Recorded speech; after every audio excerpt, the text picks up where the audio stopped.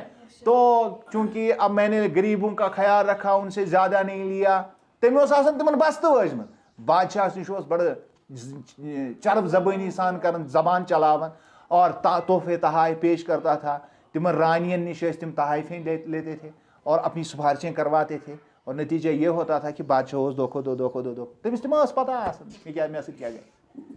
तो ये मसाइल जो थे ये अंग्रेज ये तो थे, ये कारोबार लोग, ये तो ट्रेडर्स थे, इनको पैसे से गर्ज थी, इन्हें कहा पहले पैसा, समझ रहे हैं, पहले हमारे साथ ये करो कि हमें इनकम चाहिए और रेगुलर इनकम आएगी हम सेटलमेंट करेंगे। और लैंड रेवेन्यू को पहले इन्होंने रीडिफाइन किया और इसके लिए पूरी तरह से यथस्मनचे आमदनी और जो खाता इन्होंने बनाया वो इन्हीं का कॉन्सेप्ट है। हालांकि उतनी डीप हमने हिस्ट्री में नहीं जाना है यहाँ पर, 8th में जब अब आगे इंशाल्लाह अगर आपकी हिस्ट्री सब्जेक्ट रही तो आगे चलकर ये सारी चीज़ें आप पढ़ेंगे।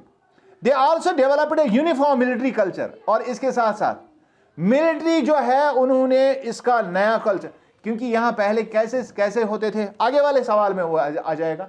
यहाँ वो पुराने तरस के सिपाही होते थे जो पैदल सवार घुड़सवार, समझ आई मन, तो इस तरह के होते थे।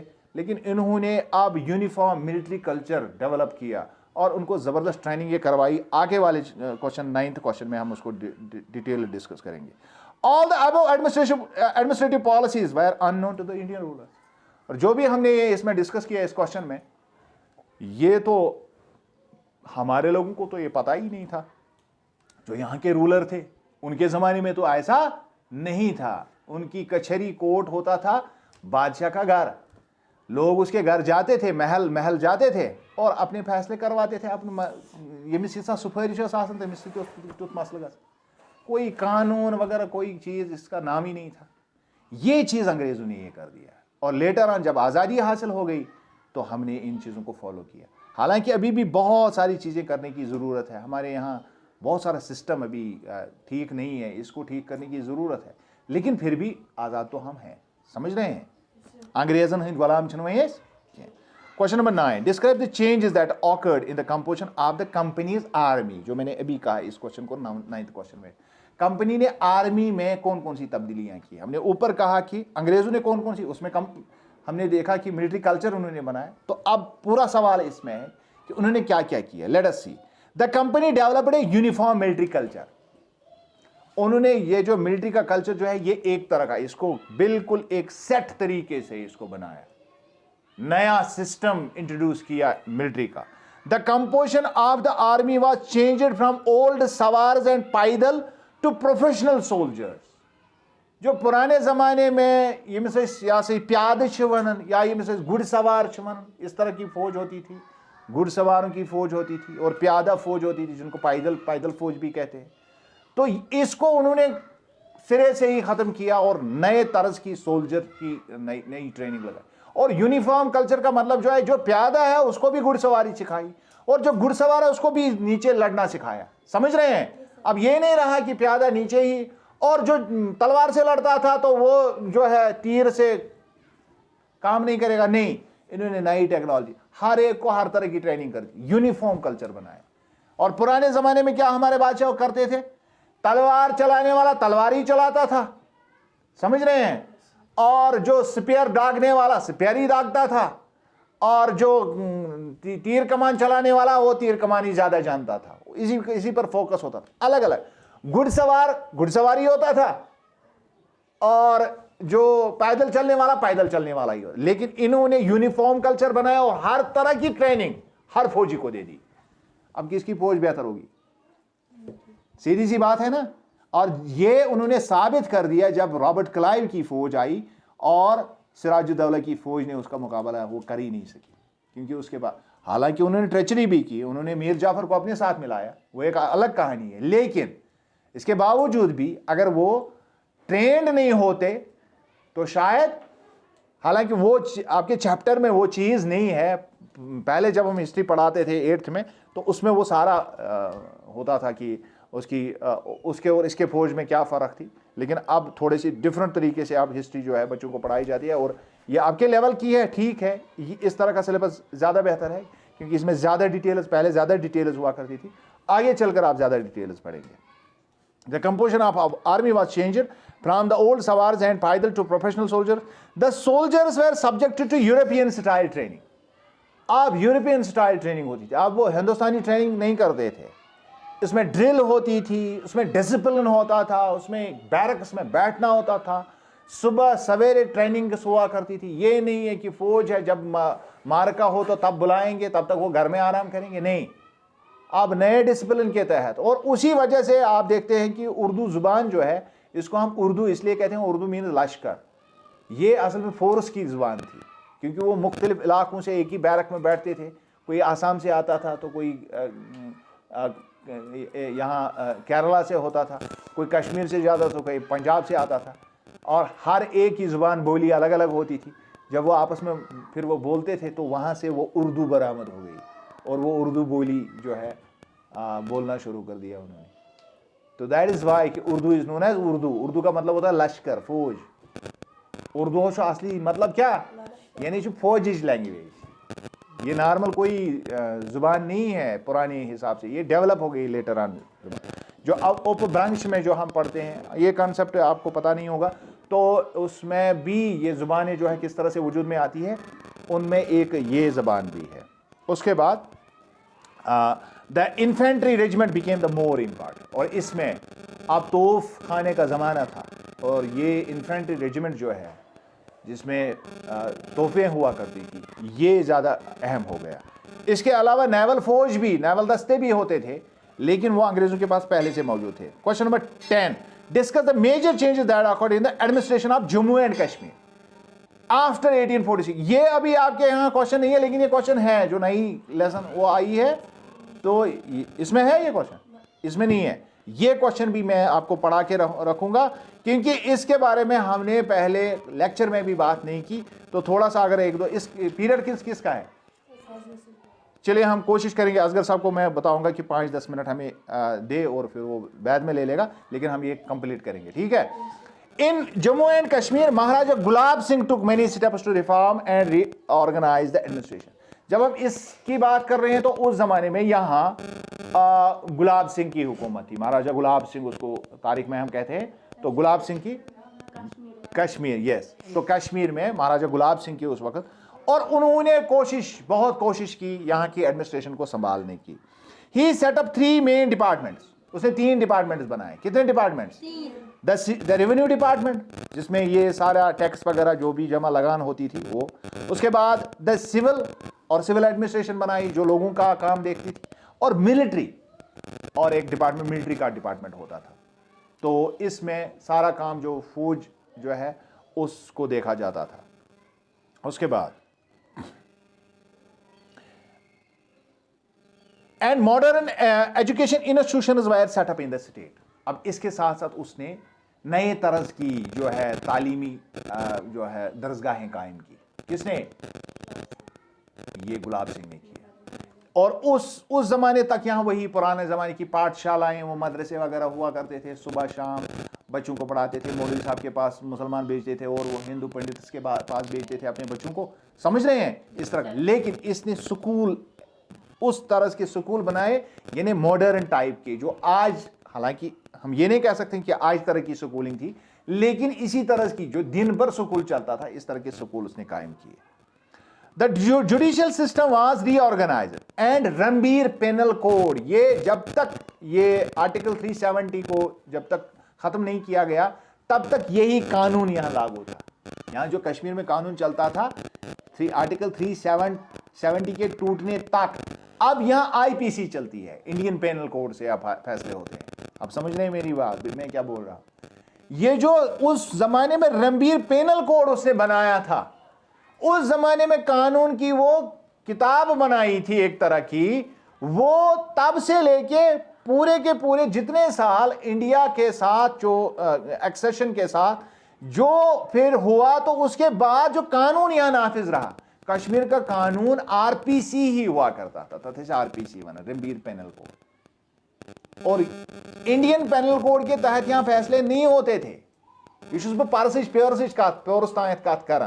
जब तक आर्टिकल 370 को खत्म नहीं किया गया तब तक यहां आरपीसी ही चलती थी, और यह महाराजा गुलाब सिंह के जमाने से ही आ रहा है।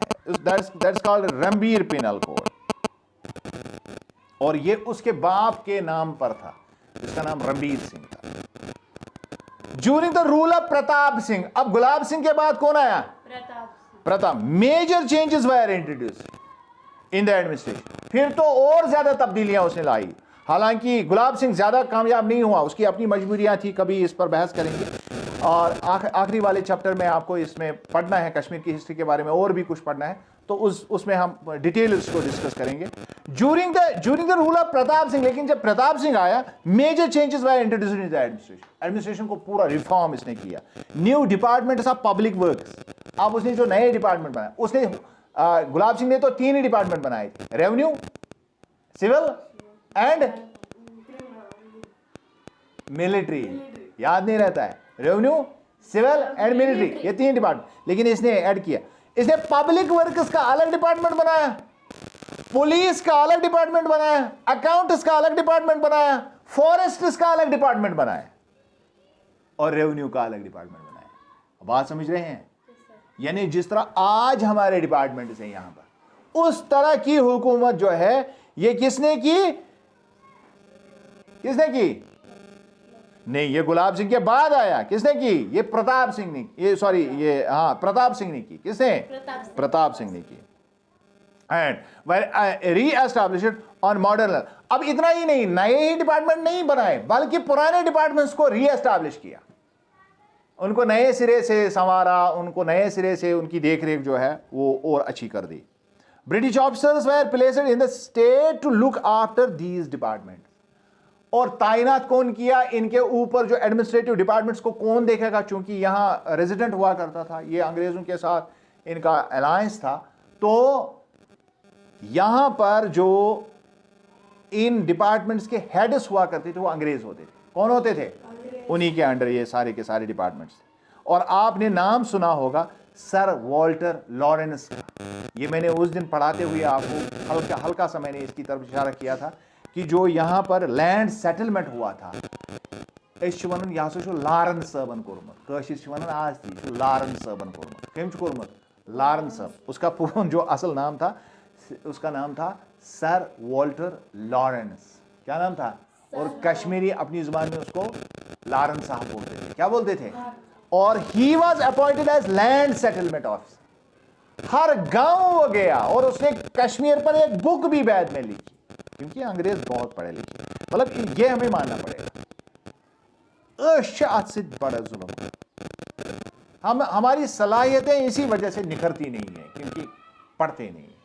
तो पाई बुझो नालान आसन तो ये जब तक हम ये नहीं करेंगे तब तक तो कभी कोई कौम सुधरता नहीं है, जब तक उनके पास तालीम नहीं है। ये आप दिमाग में बिठा लो।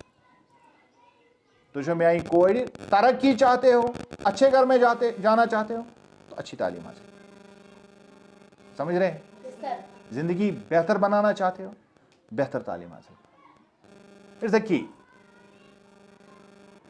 फिर अगर इंसान को इक्तिसादी तौर पर, माशी तौर पर तंगी भी होगी, तो सेटिस्फाइड। क्यों? क्योंकि उसकी एजुकेशन जो है उसको रोशन ख्याल रखती है। क्या कहना, हालातों से मुकाबला के।